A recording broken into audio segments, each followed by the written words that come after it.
Assalamualaikum warahmatullahi wabarakatuh. Waalaikumsalam. Selamat sore sahabat-sahabat semuanya. Alhamdulillah kita pada kesempatan ini masih bisa berbincang-bincang di acara Ngobras.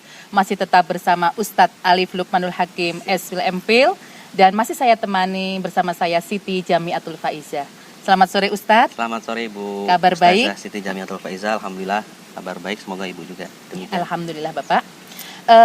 Ustadz Alif, pada kesempatan ini kita masih akan melanjutkan perbincangan kita tentang keluarga sakinah, ya. Tetapi kita sekarang lebih fokus tentang fungsi-fungsi keluarga dalam Islam. Oke, siap. Ya, sebagaimana gini Ustadz, kita tahu ya bahwasanya namanya berkeluarga, kita hidup bersama itu mesti ada fungsi-fungsi yang akan dijalani oleh sepasang suami istri dalam keluarga. Mungkin Bapak bisa menjelaskan ada berapakah fungsi-fungsi yang mungkin bisa menjadi pembelajaran buat kita semuanya untuk kita praktekkan dalam keluarga kita sehingga menjadi keluarga yang sakinah, Bapak? Oke, terima kasih Bu Ustazah Siti Jamiatul Faizah. Kita melanjutkan pembicaraan kita yang minggu lalu tentang bagaimana mewujudkan keluarga yang bahagia seperti itu. Keluarga sendiri kita sudah paham kalau kita merujuk pada Undang-Undang Nomor 52 tahun 2009 di bab 1 pasal 1 ayat 6, keluarga itu adalah tingkatan terkecil. Betul. Satuan terkecil yang ada di masyarakat yang terdiri dari ayah dan istri atau suami istri, atau kemudian suami istri dengan anak, atau kemudian ibu dengan anaknya saja, dalam hal ini mohon maaf mungkin janda, kemudian single parent atau ayah dan anaknya, dalam hal ini mungkin bapaknya adalah orang duda. Nah, keluarga mesti punya fungsi. Pertama, fungsi agama jelas. Bagaimana keluarga suami istri itu harus mampu untuk kemudian mendesain keluarga sebagai ranah pembelajaran pertama bagi anak-anak dalam memahami nilai-nilai moralitas, nilai-nilai keagamaan, nilai-nilai kebaikan, bagaimana panduan perilaku sesuai ajaran agama dan sebagainya, itu ada di awal. Tadi fungsi yang pertama fungsi agama ya. Bahwa kita tahu Rasulullah pun diutus oleh Allah tidak lain dan tidak bukan untuk menyempurnakan akhlak. Innama bu'istu liutammima makarimal akhlak. Berarti dalam keluarga pembentukan perilaku yang sesuai dengan kaidah-kaidah agama, prinsip-prinsip agama itu harus dibiasakan kepada anak-anak, terutama mulai dari sejak bangun tidur sampai tidur kembali di malam hari, seperti itu. Berarti gini Pak Arif, fungsi agama ketika itu menjadi fungsi yang fundamental untuk sebuah keluarga. Berarti dari sini istilahnya ketika mencari pasangan hidup berarti sangat penting sekali ya faktor agama. itu ya. Sangat penting sekali faktor agama, jelas harus satu agama lah ya. Seperti itu. Kemudian kalau suaminya atau calon ayahnya adalah seorang yang memiliki pemahaman agama yang baik, itu alhamdulillah. Kalaupun kemudian istrinya atau yang perempuan yang lebih, ya tidak masalah kan, saling bisa mengisi, yang nanti kan bisa ada pertukaran informasi, keagamaan antar keduanya, pendapat, dan bahkan bisa mengundang ustadz atau ustazah dari luar kan untuk kemudian sama-sama meningkatkan, mengupgrade pemahaman keagamaan seperti itu. Oke Ustadz, bisa kita lanjutkan untuk fungsi yang kedua Ustadz. Selain fungsi agama tentunya ada fungsi-fungsi lain ini yang berhubungan dengan yang agama jelas itu adalah fondasi utama, itu soko gurunya. Kita tahu juga kan bahwa tidak lain dan tidak bukan juga agama itu diturunkan untuk menjadi rahmat bagi sekalian alam. Wa ma arsalnaka illa rahmatan lil alamin. Otomatis berarti fungsi yang kedua adalah fungsi sosial budaya. Bagaimana pembiasaan kepada anggota keluarga, kepada anak-anak untuk mampu berperilaku yang baik di sekitar, tidak hanya di lingkup keluarga tapi di sekitar, di masyarakat, bisa kemudian mewujudkan yang sering selalu kita utarakan, khairun nas anfa'uhum linnas, bahwa anggota keluarga kita bisa bermanfaat di halayak, di masyarakat luas. Berarti fungsi sosial budaya, pembiasaan hal-hal baik di keluarga, itu otomatis kemudian akan keluar secara eksternal di masyarakat sekitar, bahwa kalau kita tingkat agamanya sudah baik, kebiasaan-kebiasaannya sudah sesuai dengan nilai-nilai agama, itu akan tercermin keluar juga seperti itu. Berarti bisa kita mengatakan bahwasanya keluarga sebagai model ya, model. Jadi ketika memang modelnya bagus, dia bisa menampilkan sesuatu yang bagus pula ketika di masyarakat. Esensinya adalah kebaikan di dalam rumah, di dalam keluarga mungkin akan keluar pun baik. Dan kalau keluarga-keluarga di kita seperti itu kan ya alhamdulillah ya. Jadi secara sosial bangunan kohesi sosial, kerekatan sosial di antara masyarakat. Kalau keluarga-keluarganya sudah baik, secara agama baik, nilai-nilai kebaikan ada, ya mungkin kohesi sosial dalam masyarakat kita, interaksi sosialnya pun bagus. Berarti hasilnya endingnya bagus gitu ya. Oke Ustadz. Berarti kemudian selanjutnya Ustadz, ketika fungsi agama, fungsi sosial budaya itu sudah bisa diimplementasikan dalam sebuah keluarga, apakah masih ada fungsi-fungsi yang lain yang bisa melengkapi untuk mencapai keluarga sakinah? Jelas fungsi cinta dan kasih sayang itu inherent melekat dengan fungsi sosial budaya. Bahwa keluarga itu kan di dalamnya adalah upaya untuk saling menebar kasih dan sayang antara anggota keluarga. Bagaimana kecintaan antar ayah, ibu, anak itu dibangun terus di dalam keluarga, disemai seperti itu, bahwa keluarga itu kan tempat kita pulang. Betul. Dari manapun kita, selalu kembali seperti apapun capeknya kita, keluarga itu adalah tempat untuk pulang, dan cinta kasih sayang itu ada di sana. Dan saya rasa kita mendidik juga anak-anak kita untuk kemudian bagaimana birrul walidain kepada kedua orang tua, terutama kepada ibu. Karena kita tahu kalau kita mengutip kepada ayat Al-Quran, nasihat-nasihat dari Luqmanul Hakim itu nama saya diambil dari situ karena memang artinya luar biasa. Niatnya begitu untuk kemudian mencari kebijaksanaan kita tahu kan wawasainal insana biwalidayhi hamalathu ummuhu wahnan ala wahni wa fisaluhu fi amain anishkur li waliwalidayka ilayal masir. Nah, itu kan bagaimana kita diajarkan untuk kemudian baik kepada orang tua kita, kemudian terutama ibu kita yang sudah mengandung kita selama 9 bulan lebih. 10 hari Bu ya. Itu minimal ya 9 bulan. Ada yang sampai setahun, ada yang 12 bulan dan ada. Anaknya jadi kiai hikmah besar itu betul, saya tahu biasa. sekali. Ada yang 4 tahun kan. Masya Allah ya. Itu jadi bagaimana ke ibu kita harus kemudian seperti itu, ibu mencintai kita mencintai orang tua kita, dan juga mencintai anak-anak kita. Jadi kalau dua hal tadi, faktor fungsi cinta kasih sayang dan faktor sosial budaya sudah sinergi, sudah kuat, insya Allah hasilnya pun bagus seperti itu. Berarti kalau istilahnya faktor cinta, fungsi cinta, karena memang ibaratnya kemanapun kita akan pergi, itu suatu anak ataupun siapapun pasti rumah sebagai tempat kembali. Tempat kembali. Maka istilahnya gini ya Ustadz, ada yang bilang ketika sebuah rumah itu dihiasi dengan cinta, maka penghuninya pun juga penuh dengan cinta. Betul. Makanya cinta kasih sayang itu kan bisa dibuat dalam hal-hal yang sederhana, Bu. Misalnya ibunya, mamahnya itu kan mengajak makan bersama-sama di meja makan. Jadi ada me time antar keluarga. Mamahnya, ibunya menyiapkan masakan yang terbaik yang disukai, ya kan? Kemudian masakan rumah Masakan rumah itu seperti apapun rasanya kan tetap masakan rumah. Iya, makanya masakan rumah kan bukan masakan warung maksudnya. Kalau bisa. Tapi itu tergantung kesepakatan juga. Betul. Ujung-ujungnya bukan persoalan masakan siapa, tapi adalah nilainya nilai kebersamaan bareng-bareng di sana, kemudian duduk bareng, anak bercerita, orang tuanya, ibunya bercerita dan sebagainya. Itu kan bangunan yang dibangun dari hal-hal kecil sekali, dan itu cinta kasih sayang terbangun di situ Jadi menghargainya. Betul sekali. Bareng-bareng makan di situ. Sediakanlah setiap hari itu 1 kali misalnya kan, atau sholat bareng. Bukan kemudian ayo sholat sana, tapi mengajak ayo sholat bareng yuk. Jadi ingat Pak Alip, ketika ini kita bicara tentang apa sesuatu bareng-bareng, ini memang istilahnya orang tua ketika menjadi model, dan istilahnya bukan hanya perkataan tetapi apa yang mereka lakukan itulah nanti yang akan berimbas kepada anak-anak di rumah Betul. Kembali ke faktor-faktor 3 tadi, bahwa Luqmanul Hakim juga kan bilang kan, wa idh qala Luqmanul ibnihi wa huwa ya'iduhu ya bunayya la tusyrik billah innasyirka la dzulmun adzim. Nah, itu bahwa ternyata faktor fungsi agama, kemudian fungsi cinta kasih sayang, dan juga fungsi sosial budaya itu juga harusnya dibalut. Tadi pondasi awalnya adalah jangan sampai kita berbuat syirik kepada Allah. Seperti itu kan. Jadi pondasi agama penting sekali, itu yang paling penting. Sangat penting sekali. Berimbas kepada fungsi-fungsi yang lain Ustadz. Betul sekali Bu. Terus selanjutnya Ustadz, ketika kita sudah membahas tentang fungsi cinta kasih, tentunya ada lagi fungsi yang bisa mengamankan sebuah keluarga. Gimana itu Ustadz? Fungsi apa itu Ustadz? Fungsi protektif, perlindungan. Suami melindungi istri, sama halnya istri juga melindungi suami, karena istri itu kan bajunya suami, seperti layaknya pakaian bagi suami, dan suami pun layaknya pakaian bagi istri. Kemudian melindungi anak-anak itu dari berbagai hal, dari hal kurang baik, dari sakit. Diutamakan sekali kan makanan-makanan yang baik, yang sehat dari hal pola hidup sehat dan sebagainya itu kan dibangun oleh terutama yang mendesain itu kan jelas ibu sebagai manajer rumah tangga. Ini MRT berarti, Bu, betul. manajer rumah tangga. Betul. Itu berarti gini Ustadz, berarti ketika kita berbicara tentang melindungi, berarti kan melindungi secara jasmani dan rohani ya Ustadz ya. Mungkin seperti apa gambarannya Ustadz? Kalau yang tadi Ustadz katakan adalah melindungi untuk memberikan makanan-makanan sehat supaya badan sehat. Untuk yang secara rohaniahnya perlindungan seperti apa? Jelas. Yang pertama kita harus tahu tanggung jawab seorang suami berat sekali yang sudah kita bicarakan kemarin bahwa ibadah terlama adalah berkeluarga.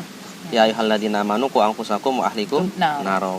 Keluarga itu kan berasal dari kata al-ahl dalam bahasa Arabnya, bukan al-usrah, karena al-usrah itu khas budaya Arab sana yang itu mengikat kemudian tidak bebas. Kalau al-ahl itu kan ahli keluarga itu dalam arti semua punya peran yang saling bisa mengisi.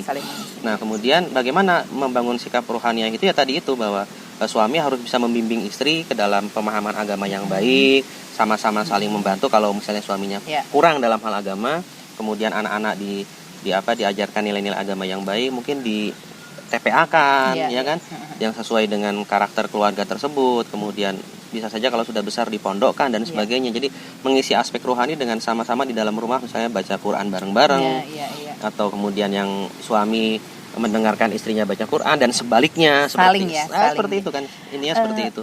Gini Ustadz, terkadang saya mungkin ini beberapa kali kita sering mendengar ketika teman-teman bilang atau bercerita gimana ya istilahnya ketika untuk membentengi anak-anak dari kejahatan-kejahatan itu, ada yang bilang coba kita kasih, ada yang bilang gini Ustadz, kasih Fatihah tiap hari, itu gimana ya Ustadz? Oh iya, bagus sekali. Ini, itu yang saya lakukan hampir setiap saya selesai sholat wajib, apalagi kalau ibu sampai melakukan kita memfatahi anak kita dengan Fatihah sekali-sekali itu, anak dua satu-satu difatih itu luar biasa. Itu satu hari atau sehabis sholat gitu ya Ustadz? Kalau saya sehabis sholat mesti saya lakukan. Berarti kalau 5 kali 5 gitu. Apalagi kalau ditambah dengan malam ibunya sholat tahajud, ya kan, di dalam sholat doa terus ya, doa terus itu kan cahaya ya buat aspek mereka. Batiniah, rohaniah dalam kebaikan untuk anak, atau bagi amalan-amalan lain kan bisa saja kan kita membaca sholawat nariyah buat anak, kita membaca sholawat munjiat buat anak, itu luar biasa sekali. Atau mengamalkan tadi surat Luqman. Anak saya yang pertama ketika istri saya hamil itu kalau malam itu selalu saya bacakan terutama surat Luqman. Dan saya elus-elus perutnya itu. Semoga bisa menjadi orang yang bijaksana. Seperti itu kan. Itu kan banyak hal yang bisa kita lakukan kan. Apalagi tradisi kita kan ada 4 bulanan, ada 7 bulanan, dan biasanya kan itu diisi dengan bacaan-bacaan surat-surat tertentu ya Bu ya. Luqman, Al-Waqiah, Yasin, Maryam, Yusuf, Al-Mulk, ya kan. Semuanya ya. Itu nilai-nilai itu udah lahir kemudian ada weton gitu kan. Ya, betul sekali. Jadi itu kan nilai-nilai rohaniahnya diimbangi dengan nilai-nilai jasmaniahnya. Perlindungan juga untuk mereka secara rohani ya Ustadz ya. Oke Ustadz, luar biasa ini Ustadz ya. Jadi ini berbicara tentang keluarga itu nggak pernah ada habisnya ini Ustadz. Karena keluarga ibadah paling panjang. betul sekali Ustadz. Oke Ustadz, mungkin bisa dilanjut ya Ustadz, setelah tadi kita membahas tentang fungsi kenyamanan, perlindungan untuk anak. Hanya ada fungsi apa lagi? Fungsi reproduksi jelas ya. Jadi berkeluarga itu kan punya fungsi untuk kita melanjutkan keturunan. Jadi ingat dengan ini seorang ulama besar Asy-Syatibi pernah bilang, terutama juga Imam Al-Ghazali juga sama, bahwa ada 5 fungsi maqasid syariah itu ada 5. Hibzuddin, kemudian hibzun nafs seperti itu kan, kemudian hibzul hibzul mal harta, kemudian melindungi keluarga juga, kemudian melindungi masa depan kita dan sebagainya. Jadi berarti berkeluarga itu bereproduksi, bahwa kita menghasilkan keturunan yang baik, yang soleh harapannya seperti itu. Jadi fungsi keluarga yang paling penting juga adalah fungsi reproduksi. Jadi walaupun kadang-kadang kan kita ada juga ya beberapa teman sahabat, walaupun secara biologis belum bisa punya putra sendiri, bukan berarti fungsi ini tidak ada ya Ustadz. Tidak, bukan berarti tidak ada. Kan, jadi keponakan itu kan sama keturunan kita juga. Kemudian biasanya kan biar semangat ini Ustadz yang mungkin belum. Betul. Sama yang sudah kita bicarakan kemarin itu Bu, bahwa ternyata Allah itu kan memberikan ijabah terhadap doa kita kalau kita siap. Siapa tuh karena kita belum siap. Mungkin Ibu sudah merasakan, saya juga sudah merasakan. Anak saya yang kedua kami dapatkan setelah betul ternyata karena kami siap. Ketika udah siap itu betul ada sekali, ya, itu saya bisa tidak perlu menjelaskan panjang, iya. tapi itu ternyata terbukti. Anak kedua baru saya dapatkan dan istri saya dapatkan setelah kami siap. Ya.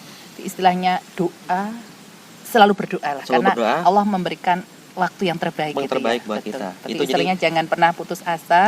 Ketika putus asa. Fungsi itu mungkin cara biologis tidak bisa kita dapatkan ya. Ikhtiar, doa, tawakal. Ya, seperti betul. itu.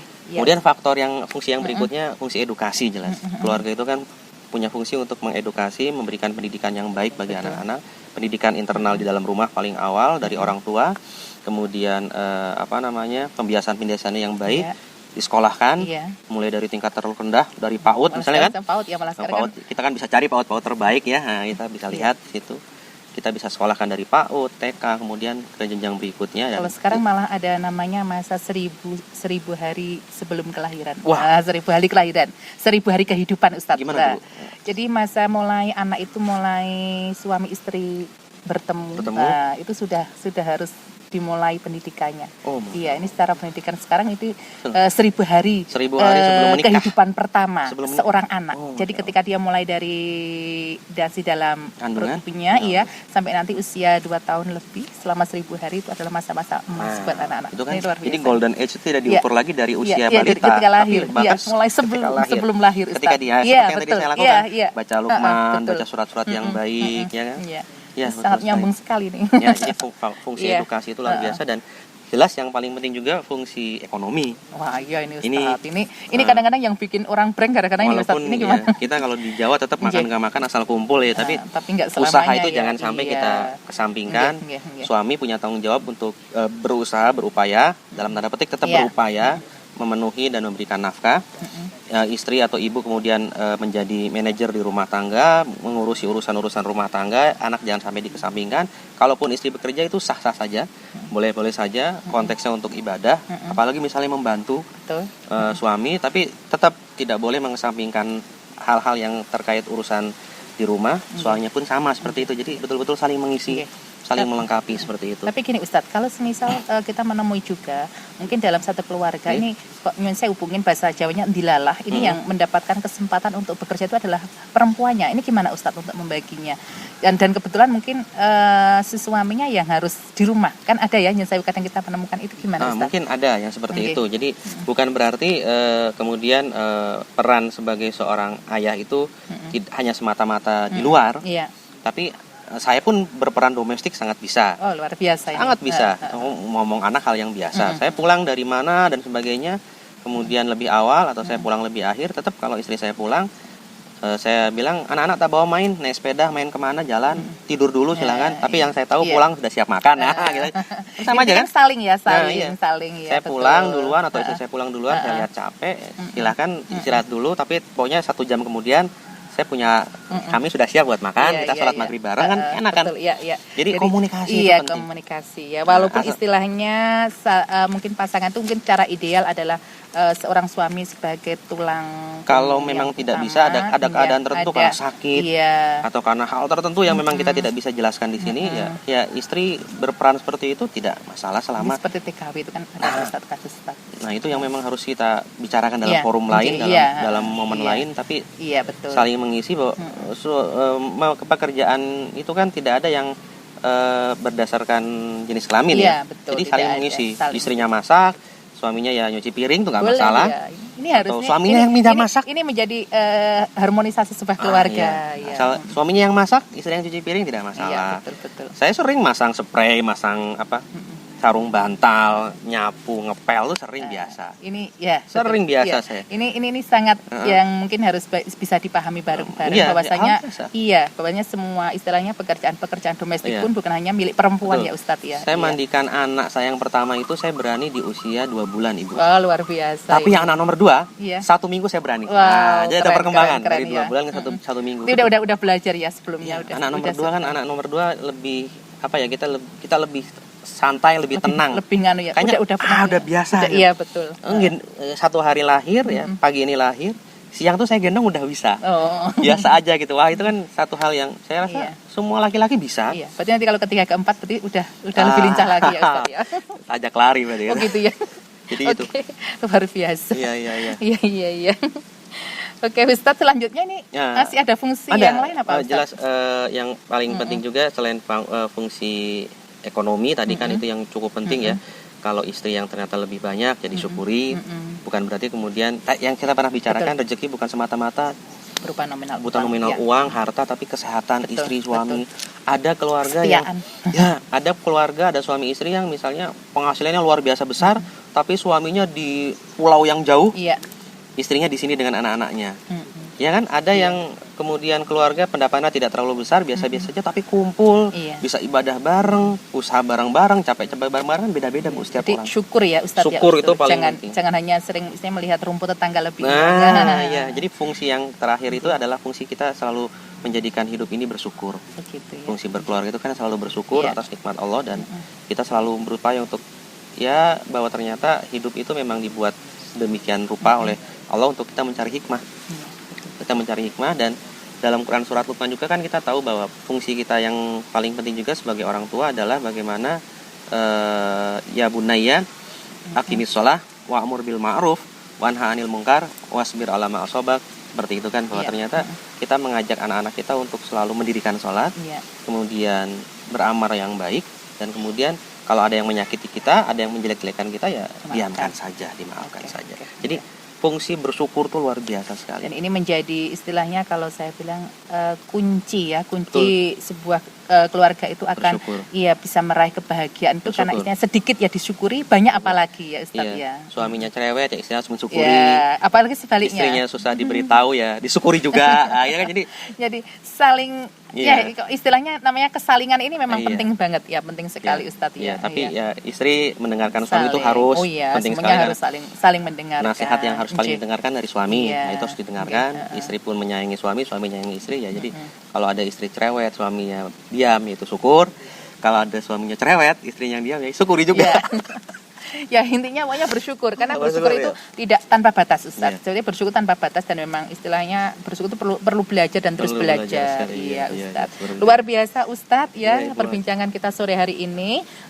Sobat-sobat yang berbahagia, pada kesempatan ini mungkin bisa saya garis bawahi bahwasanya ketika sebuah keluarga bisa menuju sakinah mawaddah warahmah, bisa fungsi-fungsi yang ada itu betul-betul bisa diterapkan dalam sebuah kehidupan berkeluarga.